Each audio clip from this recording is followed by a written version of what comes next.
Then in 1973, another war took place, and they captured the Jewish people by surprise. In fact, Israel almost lost this war in 1973. I was doing some research. I'm not going to go in great detail, but President Richard Nixon in 1973 was a key component person where the United States sent military over to protect the nation of Israel, and Israel won the Yom Kippur War in 1973. But God did great miracles in this war. I want you to see this. On October 6, 1973, hoping to win back territory lost to Israel during the Third Arab-Israeli War in 1967, Egyptian and Syrian forces launched a coordinated attack against Israel on Yom Kippur, the holiest day in the Jewish calendar, taking the Israeli Defense Forces by surprise. Egyptian troops swept deep into the Sinai Peninsula while Syria struggled to throw occupying Israeli troops out of the Golan Heights. Then came the attacks of October 6, 1973. Again, that coordinated attack, a surprise attack on Yom Kippur, the holiest days in the Jewish calendar, and to demonstrate how much they were up against. Now, keep in mind, this is where God is going to show the entire world that he has his land and he has his people. Now, watch how Israel was outmatched. There were 180 Israeli tanks faced over 1,400 Syrian tanks closer to the Suez Canal. A mere 436 Israeli infantry were poised to fight over 80,000 Egyptian soldiers. Now look how they're so outmatched here. This even after Israel's military buildup. The attacks by Egypt and Syria were backed by 9 Arab states. I just showed you a moment ago that map of those other countries, as well as one non-Arab state, which was the Soviet Union. So right now, keep this in mind, Israel is overmatched, right? How in the world could they win this war? But notice what happens. Israel counterattacked and recaptured the Golan Heights, and a ceasefire went into effect on October 25th, 1973. But miracle after miracle took place in this war, God showing the entire world, and specifically the Jewish people, that he was God. This next video I want to show you here is a reenactment about 3 minutes long. Some Israeli Defense Force, they were surrounded by these Syrian tanks, an armada of Syrian tanks, and they were trapped. And they found themselves in a minefield. And there were mines everywhere, and they were several inches underneath the soil, underneath the dirt. And they could not see where the minefields were. So here the colonel and the Israeli army, the defense force, this area, they were trapped. What did they do? They knew they had to be very careful, because if one was detonated, it would have killed everyone. So what they did, they got down on their hands and knees with their bayonets and with their knives, trying to feel around in the soil so they would not detonate those mines. But they were everywhere. Again, they were trapped. But notice what God did. Let this video here illustrate to you what happened in 1973. You want to tell me there's no God? Let me just say tonight, there's a God in heaven, and our God can do miracles. Watch this video about what God did back in 1973 to defend his land and to defend his people.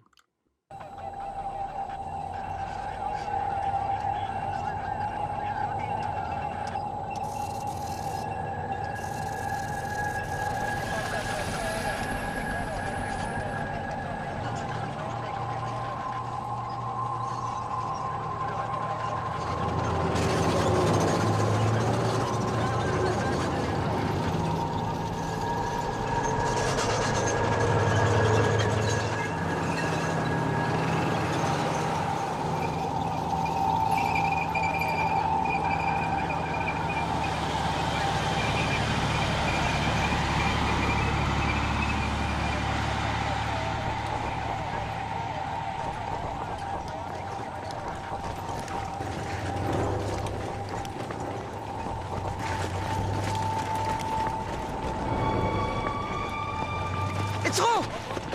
עצרו, אנחנו בשדה מוקשים! סמק! מה עושים עכשיו? שקט אילן, אתה רוצה להביא לפה את כל הצבא הסורי? זהו, אין כבר דרך חזרה. אבל אין שום סיכוי שנצא מהשדה מוקשים הזה בחיים. נו, לפחות נמות כולנו ביחד. זה לא מצחיק רב. יש כאן איזה 100,000 מוקשים. לא חייבים לזחול את הדרך שלנו החוצה. קדימה, להוציא את הכידונים ולעשות מה שלמדנו בתרגולת. קדימה, ברגע שמגיעים למוקש, אנחנו חופרים סביבו, מוציאים אותו בזהירות ומנטרלים אותו. זאת הדרך היחידה שלנו לצאת מכאן. קדימה. אם לא נספיק עד הזריחה... אנחנו נספיק עד הזריחה. קדימה. לפעול בזהירות.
Wasn't that amazing? That is a true story. I read where they went and found the colonel who was leading those certain troops, and to validate that that was a true story. Having a strong wind in that area, the region of the world, is not unusual. But for it to be that strong at that appointed time to expose all those mines in that minefield where God would protect them and they could get away to safety, that illustrates to you the supernatural power of God. That's the God we serve. You know, I was reading back in the early 90s, you recall the Persian Gulf War? And you remember Saddam Hussein?